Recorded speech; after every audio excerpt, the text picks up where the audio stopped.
Southern Maryland Food and Drink is pleased to present an interview with Master Distiller Ryan Vierheller of Blue Dyer Distilling Company, located in Waldorf, Maryland.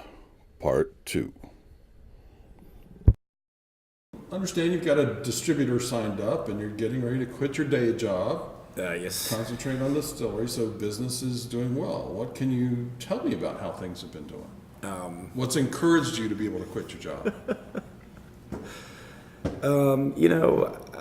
What I've learned so far about being an entrepreneur is that you have to be equal parts competent, flexible, and crazy.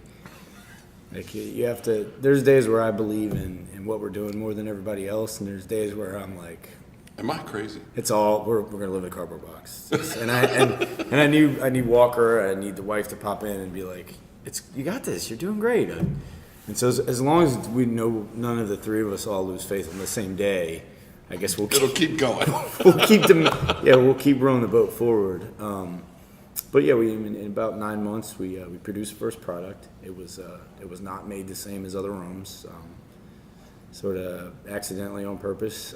We did know that we wanted to use all wood flavoring for all of our products, so we didn't want to be adding additives or food coloring. Even really just charring sugar and putting it back in as a caramel sauce. We wanted to avoid that, although that's probably how 99+% of the rums are flavored that have color to them. But we knew you could get a predominantly caramel and vanilla flavor profile from the right wood. And so we searched all over the country we brought in 9 different white oak barrels from all different regions in different char levels, and we To try the various. right we experimented with all of them, and we found the one we like, and we loved it, and we said, all right, well, here's the dice roll. We're gonna see if the public also loves it, and it's done a good job. How much have you made since you started? Ballpark number? Cases, I think, north of 1,000. I know that. 12 bottles to a case? Yes, sir. Yeah, because I know I'm looking at our bottle stock here. I'm thinking about how many pallets of bottles we made through. Yeah, I'd say just a little north of 1,000 cases have gone out. And in the beginning, everybody wants a distributor on the first day, but the distributors weren't very interested in us or our product. We didn't have a big marketing budget. We had no marketing budget to support a rollout, and we had no name recognition. Sure. New kid on the block. And so we ended up getting our own distribution license and just going out and knocking on doors and introducing ourselves and our product. And in, I don't know, about 6 months, we were in 150 plus package stores and Wow. bars and restaurants in the state. Yeah? And just about the time Walker and I started to have a almost every other day conversation where it was like, hey, we can't keep up with riding all over the state of Maryland, dropping off Blue Dyer and production back and your day jobs. at the facility.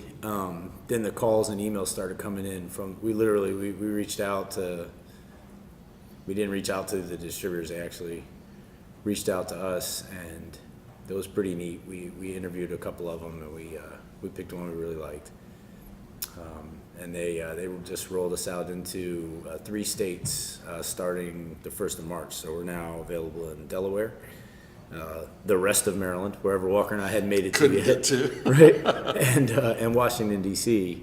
Okay. And our hope is maybe by early next year we can expand into Virginia as well. I'd love to be in Virginia. It's sort of the original. The family home. Yeah, the county farm is down in Stafford, and the old Blue Dyer routes. One was the north route up Route 1, Right. Into Alexandria and into the southern part of D.C. So the old Blue Dyer corn whiskey traveled that route and was dropped off and sold in the city. This guy. Now you'd like to go back the other I'd like way. to. Could you imagine the sales pitch? Hey, listen, 130 years ago, my great granddaddy was running liquor den right through King Street. Yep. And I'm here back with the same name, the same tradition. I just feel like, And I'm legal. well, we kind of have. You got no choice on that one. The day of the bootlegger is over and done with. But I just feel like for the purpose of people enjoying the product. It'd be really neat for it to be able to be back in the original routes that the old bootlegging product was run through. Gotcha. So we're really happy to be in DC. We'd love to add Northern Virginia, but we're also very small and relatively new. So we're counting a little bit on the guidance of the folks at the distribution company to help us grow. Where they think you can be successful. Absolutely, because I mean they've got 100 years of where liquor sells, who it sells to. Sure. They have more data than I can fit in the building, and so I just have to trust that we have a good business relationship, and they're kind of part distributor, part coach at this point. But it benefits them for us to do well and grow because then there's more product to distribute. So we're ecstatic to be here in 7-8 months or so of selling. Thanks for watching.